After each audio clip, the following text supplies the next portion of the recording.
Hello everyone, welcome to doctor Meenu's EduAge. ये हमारी part first है फाइनेंशियल अकाउंटिंग का हायर परचेज सिस्टम इंट्रोडक्शन। इस वीडियो में हम हायर परचेज सिस्टम का जो भी बेसिक कॉन्सेप्ट्स हैं उन सबको स्टडी करेंगे।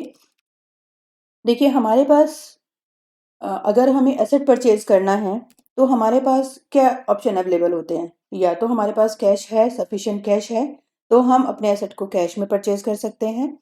और अगर हमारे पास सफिशिएंट कैश अवेलेबल नहीं है तो we will go for the credit purchase. अब क्रेडिट परचेज में भी हमारे पास फर्दर दो अरेंजमेंट्स हैं। या तो हम हायर परचेज सिस्टम को पर अपना हायर परचेज पर ले लें, एसेट परचेज कर लें, या फिर इंस्टॉलमेंट पेमेंट सिस्टम में परचेज कर लें। देखो अब हायर परचेज सिस्टम क्या है। हायर परचेज सिस्टम में आपके पास सफिशिएंट कैश ना होने की स्थिति में आप अपना जो पेमेंट है वो इंस्टॉलमेंट में कर सकते हो। और आपकी जो लास्ट इंस्टॉलमेंट होगी, लास्ट इंस्टॉलमेंट में आपको क्या मिल जाएगा, ऑनरशिप राइट मिल जाएगा। और जब तक आप जो भी इंस्टॉलमेंट पे कर रहे हो वो आपकी एज अ रेंट, किराया क्रय पद्धति है ना। हायर परचेज मीन्स हम क्या एज्यूम करते हैं, लाइक द हमने जो भी एसेट परचेज किया है वो क्या किया है, परचेज ना करके हमने हायर किया है।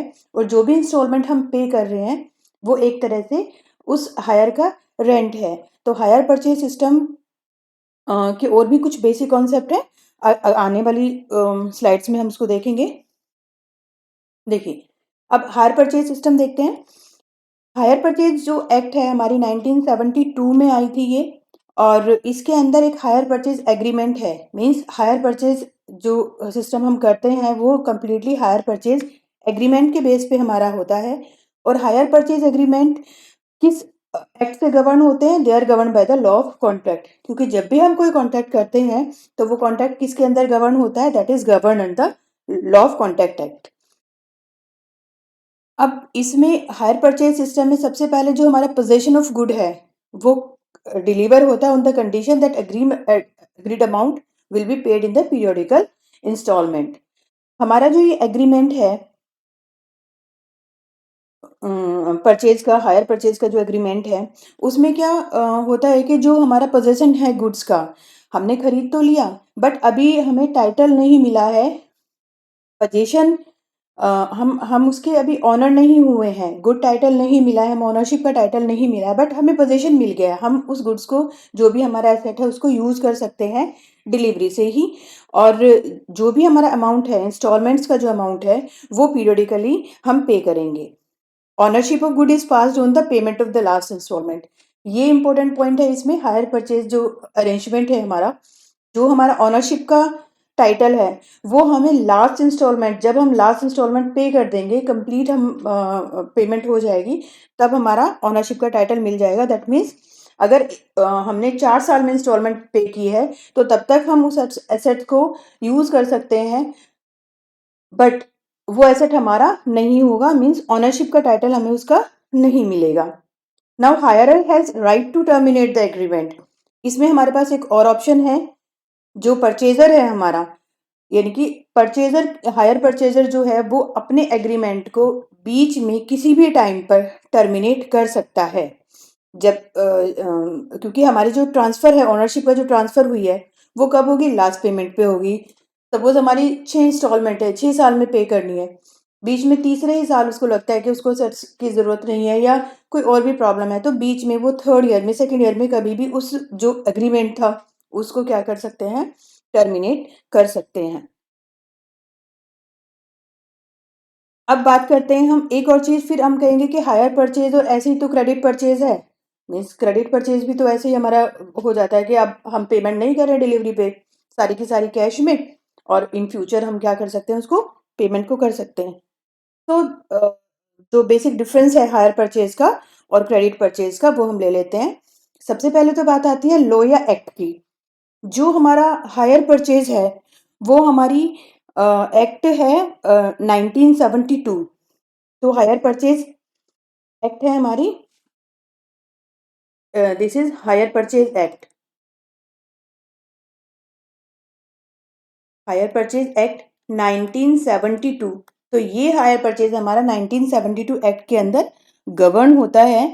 जबकि जो क्रेडिट परचेज होता है वो हमारा sale of good act, sale of goods act के अंदर गवर्न होता है। तो दोनों एक्ट का डिफरेंस हो गया, हायर परचेज में दूसरी एक्ट लगती है और क्रेडिट परचेज में दूसरी एक्ट लगती है। Now come to the transfer of ownership.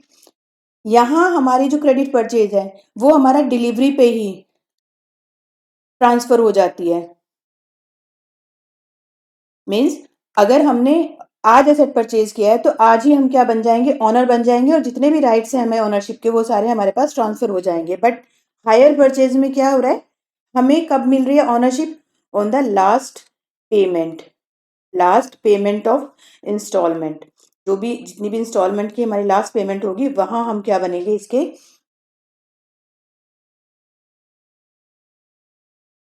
Honour बनेंगे।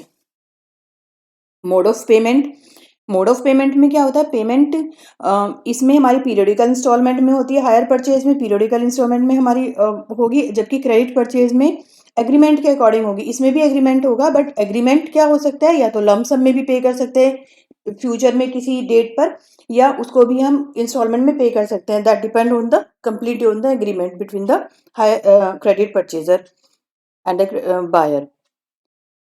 फिर आती है हमारा रीपोजिशन ऑफ गुड। अब रीपोजिशन ऑफ गुड होता है,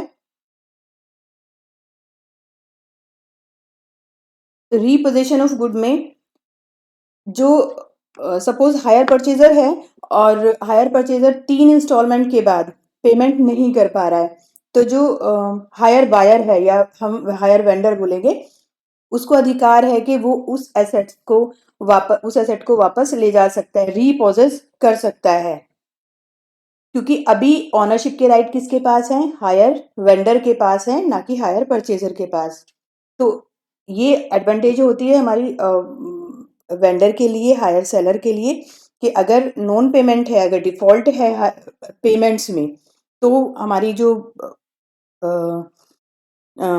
बायर है, सॉरी हमारा जो वेंडर है, वो एसेट्स को वापस ले जा सकता है। जबकि क्रेडिट परचेज में ये चीज़ें नहीं होंगी, मीन्स रिपोजिशन नहीं हो सकता। क्यों नहीं हो सकता है? क्योंकि ट्रांसफर राइट मिल चुका है, ऑनरशिप का जो ट्रांसफर है वो क्रेडिट परचेजर को मिल चुका है।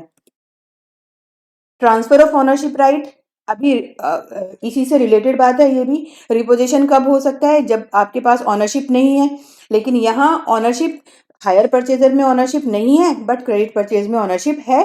तो हायर परचेजेस में जो हमारा हायर परचेजर अगर इन बिटवीन लास्ट पेमेंट से पहले अगर वो अपने एसेट को किसी और को सेल करना चाहता है या ट्रांसफर करना चाहता है, तो वो नहीं कर सकता, क्योंकि अभी उसके पास भी तो राइट नहीं है, उसके पास भी ऑनरशिप का टाइटल नहीं है।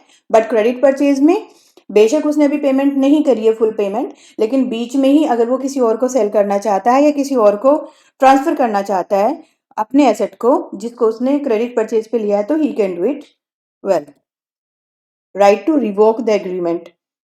नाउ हायर जो परचेजर होता है उसके पास राइट होता है बीच में एग्रीमेंट को रिवोक करने का, खत्म करने का। लेकिन क्रेडिट परचेजर के पास ऐसा कोई राइट नहीं होता है, क्योंकि उसको ओनरशिप मिल गया है, खाली अब उसको पेमेंट करनी है। और उसके पास ये ऑप्शन नहीं है कि वो उस जो एग्रीमेंट था या जो उसने एसेट परचेज किया था अब उसको खत्म कर सके।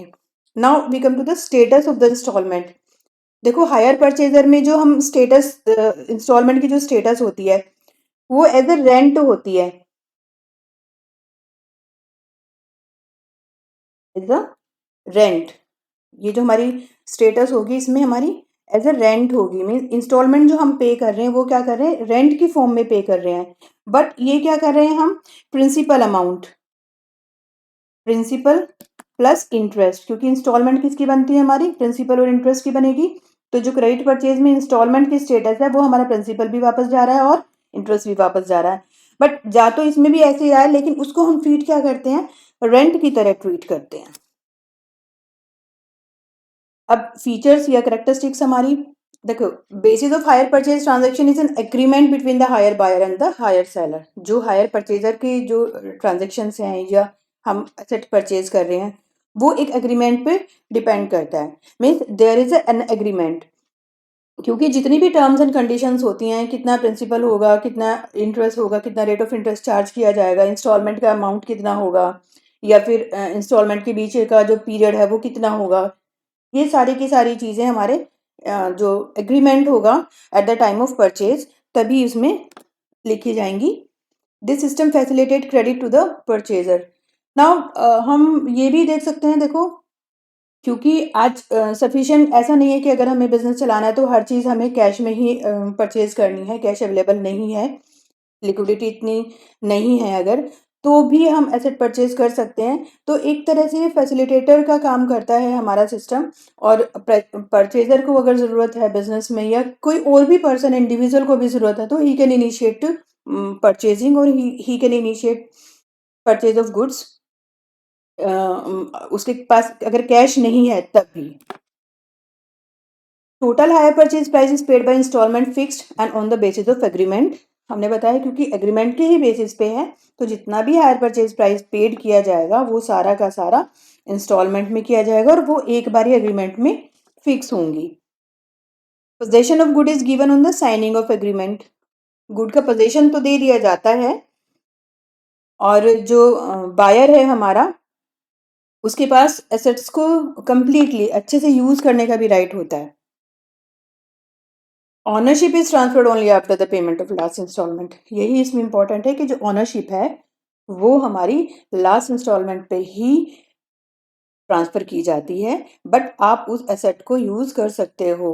डेप्रिसिएशन भी इसमें हम चार्ज कर सकते हैं, अपना एसेट को मेंटेन भी कर सकते हैं, बट अभी एसेट हमारा नहीं है, दैट मीन्स हम उसको सेल नहीं कर सकते बीच में, या उसको किसी को ट्रांसफर नहीं कर सकते हैं। Now hire seller has right to repossess goods. अब हायर सेलर के पास भी, क्योंकि उसको भी रिस्क होता है, बायर को रिस्क हो ना हो, जो हमारा सेलर है उसको अगर क्रेडिट पे वो कोई सेल कर रहा है, गुड सेल कर रहा है, तो उसको रिस्क होता है। तो यहाँ उस रिस्क को थोड़ा सा मिनिमाइज करने के लिए उसको राइट दिया है रिपोजिशन का, क्योंकि ऑनरशिप अभी भी किसके पास है, सेलर के पास है। तो इन केस हमारा जो बायर डिफॉल्ट होता है, अगर पेमेंट नहीं करता है टाइम से, तो जो हमारा वेंडर है, सेलर है, वो अपने एसेट्स को, अपने गुड्स को वापस ले जा सकता है, और जो भी अमाउंट है इंस्टॉलमेंट का पहले से ही पे कर चुका है उसको जब्त भी किया जा सकता है, या उसको अलग तरह से एडजस्ट भी किया जा सकता है। एडवांटेजेस क्या होंगे अब हमारे सिस्टम की? देखो, परचेज के लिए क्या है, परचेजर है तो he can buy even costly goods easily. अब अगर कैश नहीं है और हमें बहुत कॉस्टली गुड्स की ज़रूरत है, तो भी उसको परचेज किया जा सकता है। Burden of interest is distributed. ऐसा नहीं है कि हमें पूरा का पूरा जितना भी लमसम था उस पर इंटरेस्ट एक बार ही पे करना है। वो क्या होता है, इंटरेस्ट हमारी इंस्टॉलमेंट के साथ डिस्ट्रीब्यूट हो जाता है, और इकट्ठा हमारे पास बर्डन नहीं पड़ता है। Now the burden of repair is borne by the seller till the last instalment. यहाँ चूंकि जो राइट है या ऑनरशिप है अभी भी एसेट की किसके पास है, सेलर के पास है, तो वो क्या करता है, आपको रिपेयर देगा, क्योंकि उसको लगता है कि अगर बीच में कहीं उसे अपना एसेट वापस लाना पड़ा तो वो एक अच्छी कंडीशन में हो, तो इसलिए वो क्या एक प्रोविजन देता है, रिपेयर का प्रोविजन देता है आपको। एसेट्स की रिपेयर का जो बर्डन है वो किसके पास हो जाता है, सेलर के पास हो जाता है। अगर हम सेलर के पॉइंट ऑफ व्यू से एडवांटेजेस की बात करें, तो he is able to increase sales. अब लोगों के पास अगर कैश नहीं है, तो उसने नया तरीका निकाला कि चलिए आप इंस्टॉलमेंट पे दे दीजिए। आप आज देखिए कि हम छोटी से छोटी चीज़ों को भी इंस्टॉलमेंट पे लेने की कोशिश करते हैं। इवन जितनी भी हमारी ऑनलाइन जो भी डायरेक्ट मार्केटिंग की साइट्स हैं, उसमें भी ईएमआईज बन जाती हैं बहुत छोटी छोटी सी।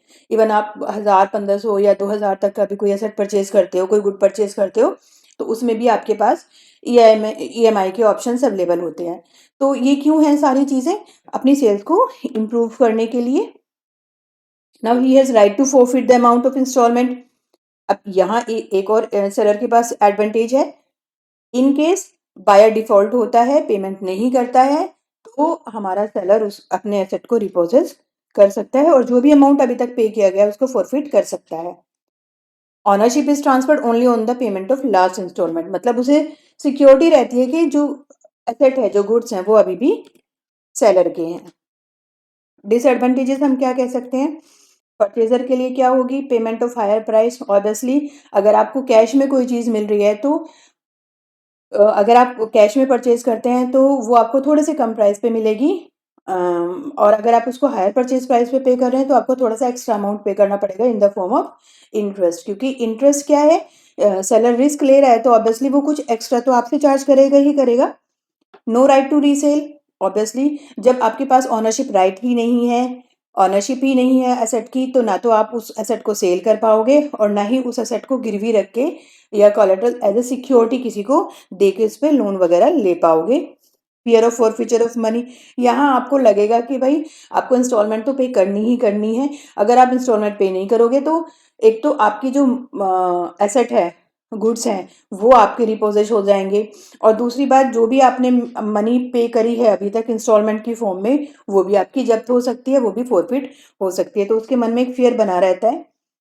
अननेसेसरी परचेज, ये भी बहुत बड़ी डिसएडवांटेजेस है, क्योंकि हमारे पास ऑप्शन अवेलेबल है कि ठीक है फ्यूचर में हम छोटे छोटे अमाउंट में दे देंगे, लेकिन ये चीज़ें हमारी जो अननेसेसरी की परचेजेज हैं उनको भी बढ़ावा देती हैं। मतलब हमें ज़रूरत नहीं है, फिर भी हम चीज़ों को परचेज कर लेते हैं क्योंकि हमारे पास ईज़ है, परचेज की कन्वीनियंस है परचेज करने के लिए। सेलर के लिए क्या डिसएडवांटेजेस हो सकती है? Seller required more capital for this system. देखिए, अगर हमारी जितनी भी सेल्स हैं वो कैश फॉर्म में हो रही हैं तो कोई प्रॉब्लम नहीं है, क्योंकि जितना भी हम एसेट सेल कर रहे हैं, गुड्स सेल कर रहे हैं, उतना ही हमारे पास कैश आ जाता है। लेकिन जहां आप इंस्टॉलमेंट में दे रहे हो वहां आपको ज़्यादा कैपिटल की ज़रूरत पड़ेगी, क्योंकि जो भी आपकी सेल हो रही है उनका आप मैन्युफैक्चर से या कहीं और से परचेज तो उसको कैश पे ही करोगे, वहाँ आपको कैश पेमेंट करनी है। बट जब सेल हो रही है तो वो इंस्टॉलमेंट में सेल हो रही है। इनकी जितना आपने सपोज आपने 10 लाख के गुड्स परचेज कर लिए और इंस्टॉलमेंट में आप उसको सेल कर रहे हो, तो आपको एक किस्त मिली है, सपोज 10% की मिली, तो आपको 1 लाख ही तो मिला है। तो यहाँ आपको ज़्यादा से ज़्यादा कैपिटल मेंटेन करने की ज़रूरत है बिजनेस में। Difficulty in realisation of instalment, और इतना आसान भी नहीं होता है इंस्टॉलमेंट को रियलाइज़ करना, क्योंकि अ, एक बार आपने किसी ने एसेट परचेज कर लिया तो जो इंस्टॉलमेंट की रियलाइजेशन है उसमें भी प्रॉब्लम आ सकती हैं। Difficulty in the reposition of goods on default, और इतना भी आसान नहीं है कि अगर कोई पर्सन डिफ़ॉल्ट होता है तो आप उसका सामान को उठा के ले आते हो, रिपोजेस कर लेते हो, तो इसमें भी कुछ प्रॉब्लम्स आती हैं। तो यहाँ भी सेलर को प्रॉब्लम क्रिएट हो सकती है। Loss of depreciation on the assets, अब जब रिपोजिशन करते हैं तो सेलर तो डेप्रिसिएशन चार्ज नहीं कर रहा है, डेप्रिसिएशन तो बायर ही चार्ज कर रहा है। तो यहाँ अगर 3 साल बाद आप अपने एसेट को रिपोजेस कर रहे हो तो एसेट की वैल्यू में तो कमी आई है, तो यहाँ से भी नुकसान हो सकता है सेलर को। अब हायर परचेज में क्या टर्मिनोलॉजी है हमारी, देखो हायर वेंडर, हम जो हमारा सेलर है जो सेल कर रहा है एसेट्स को हायर परचेज पे, he is known as hire vendor. Hire purchaser हम बार बार बात कर रहे हैं, जो परचेज कर रहा है हायर परचेजर है। टोटल इंटरेस्ट, टोटल इंटरेस्ट क्या है हमारा, पूरी इंस्टॉलमेंट पे टोटल इंटरेस्ट की कैलकुलेशन करेंगे हम। टोटल इंटरेस्ट होगा हमारा HP, higher purchase price minus CP, ये हो गया हमारा टोटल इंटरेस्ट। CP क्या होगा हमारा, CP होगा कैश प्राइस, जो कि अगर हम इंस्टॉलमेंट हायर परचेज सिस्टम से पे परचेज ना करते एसेट, तो इनिशियल जो भी हमें पेमेंट करनी पड़ती वो होती है हमारी cash price. Higher purchase price, higher purchase price हो गया हमारा, this is higher purchase price है हमारा CP plus interest. Down payment, इसको ये डाउन पेमेंट या हम इसको कह सकते हैं साइनिंग अमाउंट भी कह सकते हैं, जो कि परचेज करने के टाइम पे एकदम से हमें पेमेंट करनी पड़ती है on the signing off the agreement, तो इसको हम साइनिंग अमाउंट भी कह सकते हैं, डाउन पेमेंट भी कह सकते हैं। और इंस्टॉलमेंट, इंस्टॉलमेंट हमें पता है जो एक पार्ट होती है टोटल हायर परचेज प्राइस का, जो पार्ट हमें एनुअली या पीरियोडिकली हमें एक फिक्स्ड अमाउंट जो पे करना होता है, that is instalment. Next video होगी हमारी कैलकुलेशन ऑफ इंटरेस्ट, कब, जब हमें इंटरेस्ट रेट गिवन है। देखो इसमें दो काफ़ी बड़ा चैप्टर है, इसमें सबसे पहले तो हमें इंटरेस्ट कैलकुलेशन करने के ही कई सारे मेथड्स की ज़रूरत पड़ेगी, जिसमें हमारा जब रेट ऑफ इंटरेस्ट गिवन है तब हम कैसे निकाल सकते हैं, या रेट ऑफ इंटरेस्ट नहीं गिवन है तब हमें कैसे निकालना है। तो देर आर 5-6 मेथड्स कि हमें इंटरेस्ट की कैलकुलेशन कैसे करनी है। उसके बाद हमारे जो बेसिक क्वेश्चन बनता है इसमें जर्नल एंट्रीज का बनता है। जर्नल एंट्रीज हम कैसे करेंगे, दोनों की बुक्स में, in the books of hire purchaser and in the books of hire vendor. उसके बाद जितने भी इंपॉर्टेंट अकाउंट्स हैं दोनों की बुक में, वो अकाउंट्स हमें बनाने हैं। तो काफ़ी लंबा चैप्टर है, इंटरेस्टिंग भी है। और नई अपडेट्स के लिए आप चैनल को सब्सक्राइब कर सकते हैं। Thank you, have a nice day.